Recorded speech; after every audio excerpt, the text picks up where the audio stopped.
Tadi saya sempat bocorkan dikit tentang siapa anak muda yang menjadi tamu berikutnya. Dia ini lulusan Columbia University, tentu saja di Amerika ya teman-teman. Dan yang menarik, dia jadi perbincangan di media sosial beberapa waktu yang lalu.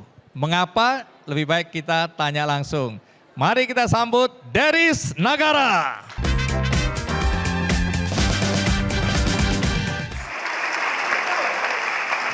Deris, terima kasih. Halo semuanya, happy banget bisa ketemu sama semuanya. Tepuk tangan dulu buat semuanya dong. Terima kasih banyak Bang Andi for inviting me. Terima kasih udah meluangkan waktu ya. Such an honor. Ya, silakan duduk Deris. Jadi Deris, kalau kamu sekolah formalnya apa ya? S1 dan S2 maksud. S1-nya di Presiden University, alumni Presiden University, mengambil International Relations. Dan juga di Belanda di Hogeschool voor Arnhem en Nijmegen mengambil International Business dan European Union Studies. Kemarin baru lulus dari Columbia University di New York, mengambil jurusan Master of Public Administrations dengan double concentrations. Terima kasih. Di Economic and Political Development dan Social Policy dengan dual specialization di Gender and Public Policy dan juga UN Studies. Dan juga ambil Graduate Summer Program di Stanford University, mengambil jurusan Antropologi dan Filosofi. Terima kasih. Deris, yang salah satu dibicarakan di media sosial adalah anak Indonesia yang menjadi ketua BEM, Badan Eksekutif Mahasiswa di Columbia University. Di SIPA Columbia University, betul.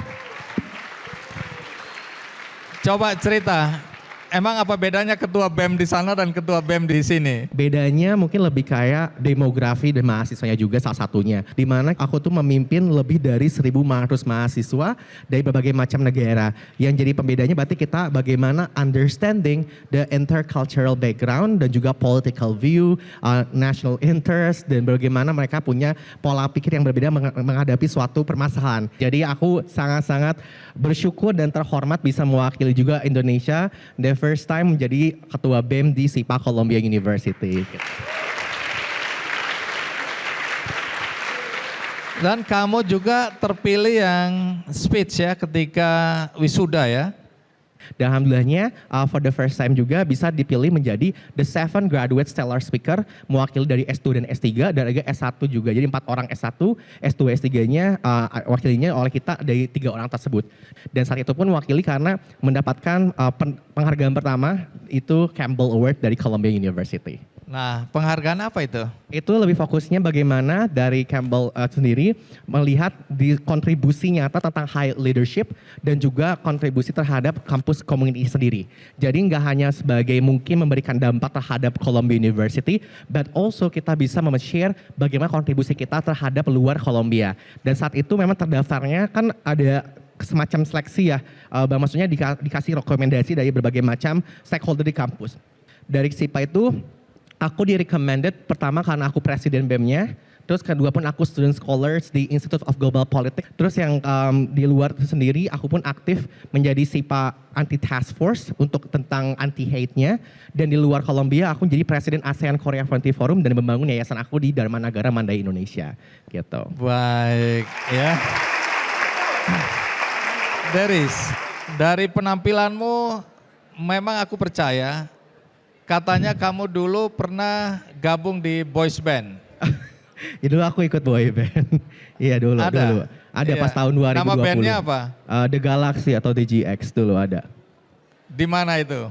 Itu dari Bandung dulu, pasti Bandung. Nah teman-teman, bagaimana kalau kita suruh nyanyi? Setuju? Setuju? Apa boleh buat? Deris, kamu berdiri di sini, silakan nyanyikan lagu yang kamu paling suka atau lagu kenanganmu atau lagu yang kamu dulu nyanyikan. Terserah. Gimana? Iya. Ini deg-degan banget nih, tiba-tiba langsung dadakan disebut nyanyi. Main kapela aja, kapela. Oke, aku cuma mungkin rapnya aja kali ya, dikit. Ini salah satu lagu kesukaan aku juga dari Alicia Keys, If I Ain't Got You. Some people want it all, but I don't. when nothing is all. If it ain't you, baby, if I ain't got you, baby.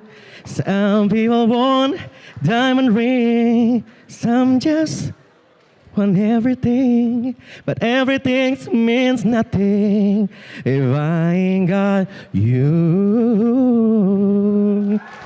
Terima kasih banyak. Banyak orang bermimpi satu hari ingin seperti kamu, punya kesempatan untuk sekolah setinggi-tingginya. Ketika memilih bidang studi yang kamu ambil sekarang, itu pilihanmu sendiri atau? Pilihan aku sendiri. Dan juga tapi dinavigasi dengan berbagai macam input dari keluarga aku, which is dari papa dan mama, pas itu mama belum meninggal ya.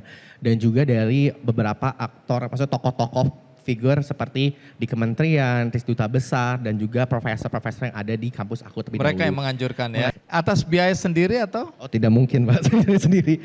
Tidak aku mungkin. Dari LPDP, jadi aku dapat 2 beasiswa. Yang pertama dari Columbia University IPA sebesar $60.000 dan juga dari LPDP langsung di Kemenkeu gitu, alhamdulillah. Tapi pas S1 pun dapat beasiswa dari presiden dan juga ada beasiswa dari kampus di Belanda. Cuman biaya hidup I was trying so hard untuk memahami semua difficulties dalam financial barrier. Tuh teman-teman ingat, peluang selalu ada. Satu hari aku yakin banyak di antara kalian yang hadir hari ini di atas, di luar sana dan yang nonton juga punya peluang ya untuk mendapatkan beasiswa, untuk mendapatkan biaya, untuk mendapatkan pendidikan yang bagus. Iya betul, soalnya kan pasti banyak sekali tantangan ya Bang ya. Mungkin Tantangannya banyak. aku izin sharing dikit kali ya Bang ya. Dulu pas aku S1 pun itu mungkin masa terberat aku. Dulu aku korban juga yang tidak keterima di PTN. Jadi aku dulu pengen ngambil FK kedokteran tapi nggak jadi, nggak masuk juga SNMPTN, SBMPTN dan SIMAK. Dan tapi ya alhamdulillah Allah ngasih jalan buat ngambil HI. Cuma saat itu memang keluarga udah nggak punya uang Bang. Jadi pas aku kuliah di Presiden University pun di mana ya udah aku harus mencari dana pribadi bagaimana caranya aku bisa hidup.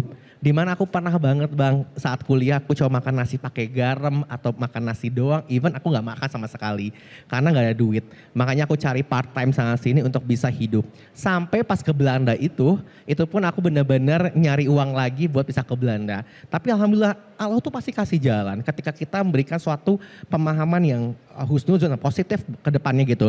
Pas aku ke Belanda aku homeless Bang. Aku nggak punya, cuma bawa uang 300 euro sekitar situ, nggak punya kerjaan, nggak punya rumah, tapi punya teman di sana. Aku nginep di lantai teman aku selama 2 minggu. Terus dengan tambahan kerja, dapat kerja beda kota, aku di Arnhem itu di Nijmegen.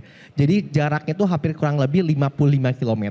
And at that time, what surprisingly, aku pun dapat tempat tinggal kayak chimney gitu, kayak Cinderella room yang sangat kecil dengan semua jendela kecil tuh semua kayak salju air tuh meruluk gitu. Terus pas lagi kuliah ke sana, aku sambil kerja, itu jaraknya 55 km. Pasti orang-orang kita mikirnya oh naik bis atau naik kereta. And you know what? Saat itu aku dapat sepeda gratis, aku naik sepeda 2,5 jam ke sana, 2,5 jam pulang. Melewati gunung, lewati lembah, udah kayak Ninja Hattori gitu. Tapi ketika orang tua tanya, are you okay? Aku bilang, it's okay. Jadi aku bilang, kencana, but not kencana. Jadi aku sedih. Tapi aku merasa bahwa I think that's make me feel lebih kuat lagi dan lebih berharga karena aku nggak mau ngasih tahu apa yang terjadi di orang tua aku. Akhirnya aku nggak minta sepeser pun ke orang tua, tapi alhamdulillah apa? Lulus dan bisa keliling Indonesia dan berkontribusi aktif dalam pendidikan. Wow. Jelajahi cara baru mendapatkan informasi. Download Metro TV Extend sekarang.